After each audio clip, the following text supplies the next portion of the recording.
cầm 3 tỷ của tôi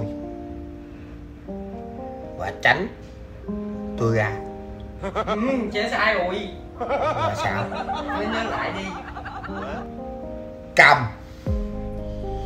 vợ con của tôi và tránh 3 tỷ của tôi ra. Không, cái này cũng được nữa. Nó lạ đó. Chứ nói lại đi. Như kỳ ấy. Tự nhiên nói lại đi. Nó lạ lắm. Bây giờ cầm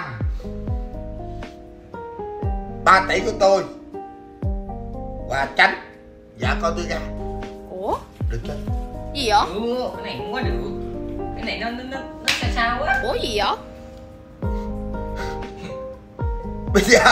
Bây giờ cầm bao nhiêu? Nhiêu? Bao nhiêu nào? Phải vậy, bỏ mẹ nó quýnh đầu á.